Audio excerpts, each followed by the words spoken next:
Assalamualaikum warahmatullahi wabarakatuh. Alhamdulillahirabbil alamin wassalatu wassalamu ala asrofil anbiya'i wal mursalin wa ala alihi wasahbihi ajmain amma ba'du. Puji sareng syukur hai urang panjatkeun ka Gusti Allah Subhanahu wa taala nu masih kaengkeun urang sadayana kasehatan dina damet ieu. Mugi-mugi urang sadayana sehat salausna jeung aya dina parlindunganna. Shalawat serta salam hai urang junjungkeun ka baginda Rasulullah sallallahu alaihi wasallam, ka para sahabatna, kulawargina jeung urang salaku umatna dugi ka akhir zaman. Amin ya rabbal alamin. Bapa, meo ibu guru, sarencana sadayana ayeuna dunia keur digemparkeun ku masalah virus corona.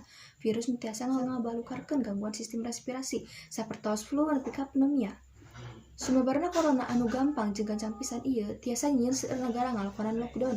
Pamarentah Indonesia oge nelpon kebijakan PSBB nyaeta larangan sosial skala ageng. Ku kituna mun urang hayang kaayaan balik normal deui, kudu aya nu maenkeun peran dina pencegahan jeung penanganan. Saha wae eta? Muhun sadaya pihak wajib milu. Ti pihak ageng sapertos pamerintahan, pihak tim medis, jeung pihak pangletikna nyaeta masyarakat.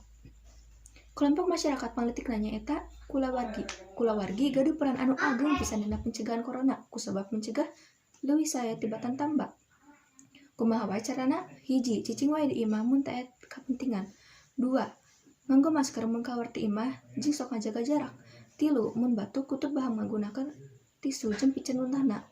Tong hilap nyesel dengan 20 detik. 4.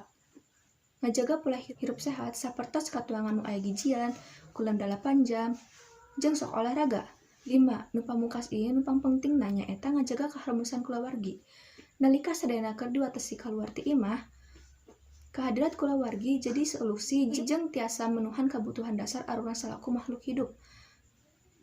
Kaharmonisan keluarga tiasa ngilangkeun stres jeung tetep bagja. Ku kituna imunitas urang kajaga. Dengan sakitu biantara sim kuring, hapunten bila aya kalepatan. Akhiru kalam. Wassalamualaikum warahmatullahi wabarakatuh.